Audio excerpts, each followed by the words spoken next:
Now, I want to say that again. God doesn't just want to live in you, He wants to live through you.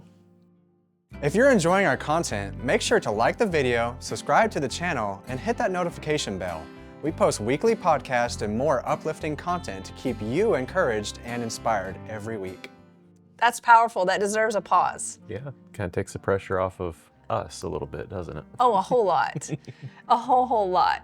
So when I began to grasp that, for me in that situation and so many more, everything began to change. I realized I didn't have to perform. I didn't have to get it all right.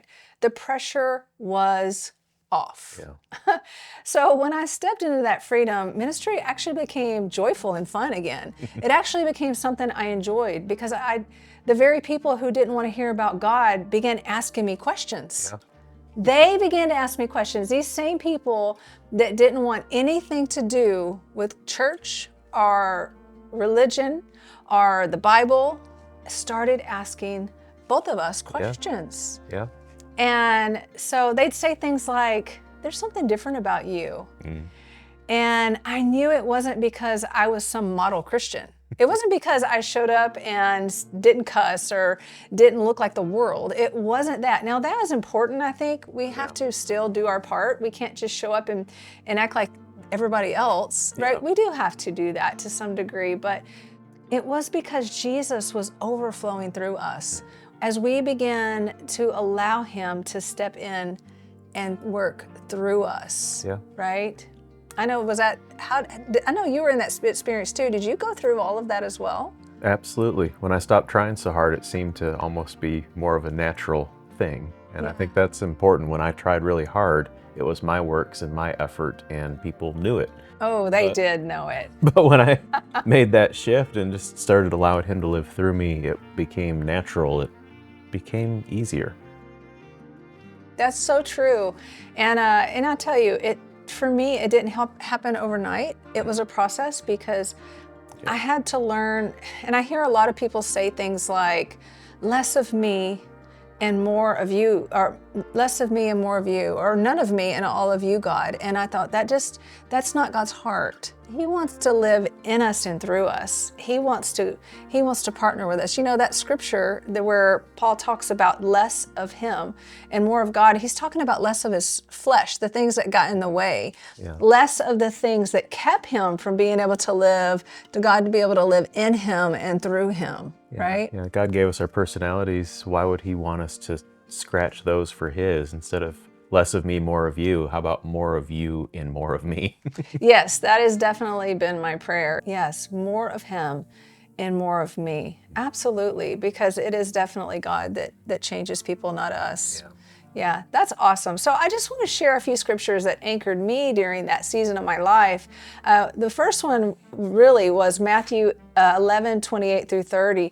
And it says, this is Jesus talking, and He says, come to me, all of you who are weary and burdened, and I will give you rest.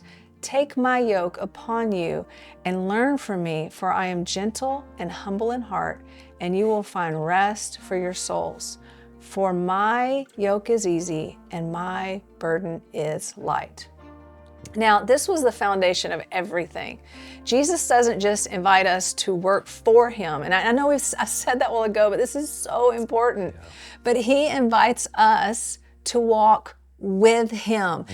And in that walk, we find rest for our souls. Not just physical recovery, but deep internal rest that nothing else can offer. And in that scripture, I really learned, and we're not going to go into it in this teaching, but I really learned, take the scriptures and look up what they meant during that time. Because Jesus was referring to the oxen, right? And the way they're yoked together and the way they work and they pull together.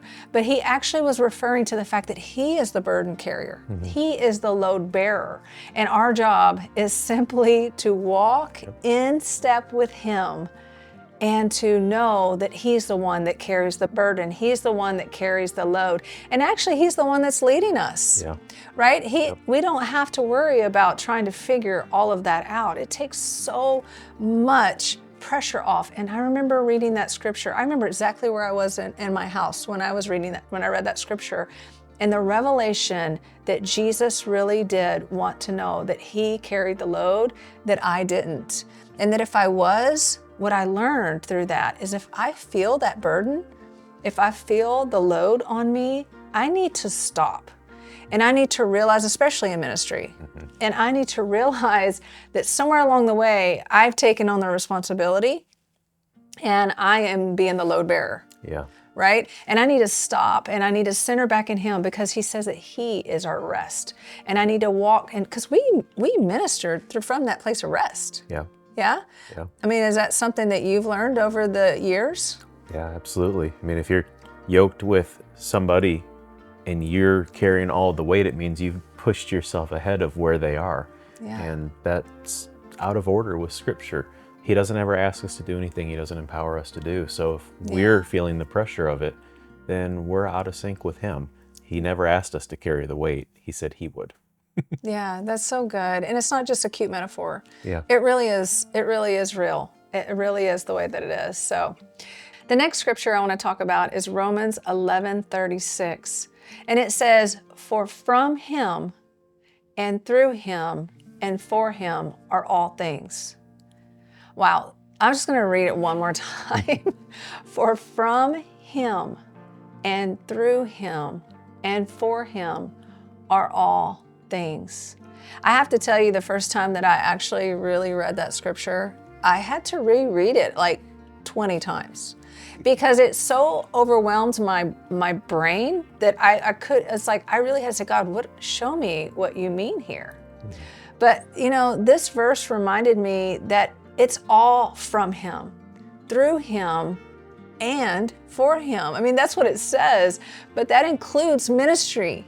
And when I use the word ministry, I just want to say that doesn't mean that you're behind a pulpit. That doesn't mean that you are a pastor or a chaplain. Ministry can be, if you're a believer, things that you do in your life are ministry. Everything you do in your life is ministry. Yeah. So when you're with your family, when you're with your children, when you are at the grocery store, it doesn't matter. This is ministry because everything is through him, from him, and to him. That's everything. That's not just when you think you're putting on your ministry hat, working at the church or, doing those things. I tell you, I've done way more things that would be considered ministry outside of the walls of the church than ever in the church. It's true. And I have to tell you that I started to learn actually through this process that everything I did, like you said, really is ministry. Everything that touches another person is considered ministry.